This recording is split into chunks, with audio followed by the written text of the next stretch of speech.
Today I'm going to share a few tips on embroidering on stretchy fabrics like t-shirts and onesies.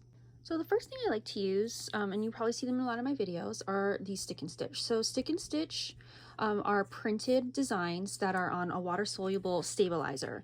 And so since these are stabilizers, they're really good for clothing because it'll hold your fabric in place. So whenever I'm putting on a stick and stitch, I always like to put it on the fabric before I put it in any type of hoop. And that's just so that I have the right placing before the hoop stretches out any fabric. So for this one, I'm just going to place it in the middle of the shirt. So after I do that, I do like stitching clothing. Even though they won't stay in the hoop, I still like using a hoop just because it's easier for me to hold onto while I'm stitching. But one of the main things I do though when I am putting a hoop on clothing is I just gently put it on there, and I try not to stretch the fabric too much because it's a stretchy fabric and you're not going to be wearing your shirt with a hoop with it pulled taut, so you don't want your fabric to be taut in the hoop. So unlike this, so I have this hoop here. When you're going to keep a design in the hoop, you want that to be really taut, but for a stretchy fabric you don't want that. So you can see here there's still some bounce in there, and I'm not going to be pulling that fabric tight. I'm just keeping it there so that I can hold it easily while I stitch.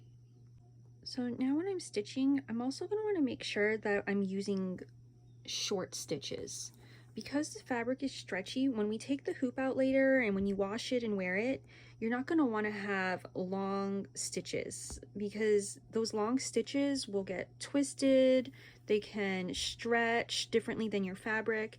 So you're going to want those short stitches so that it lays nicely against your fabric. Otherwise you might have some saggy areas and your floss isn't going to sit nicely on your fabric after you wear it and wash it. So just try to do short stitches. That's why when I do like pointed petals or leaves, I really like using the fishbone stitch because it's a really nice way to fill in those spaces with shorter stitches. Because these petals are long, I definitely wouldn't want to use like satin stitch for this. You could also use short and long stitch, or fill it in with like a split back stitch. Anything that's going to have smaller stitches is going to be better for clothing or for anything that's not going to stay in your hoop. So projects that you're going to stitch up and take out of the hoop, you're going to want to stick with shorter stitches. If you have a project that's staying in your hoop and you're just gonna like hang it or display it in a frame or something, then it doesn't matter. The length of your stitches won't matter because you're gonna have that tension from the hoop on your project.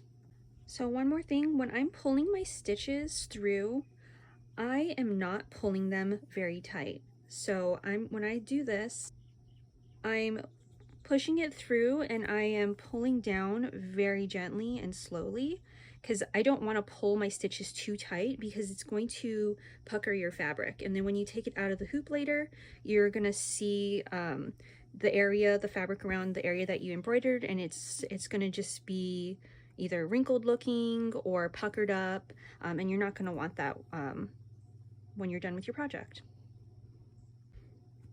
So I just come out gently, and every time I go down, I pull it so it's laying flat against the fabric, but I'm not pulling it tight.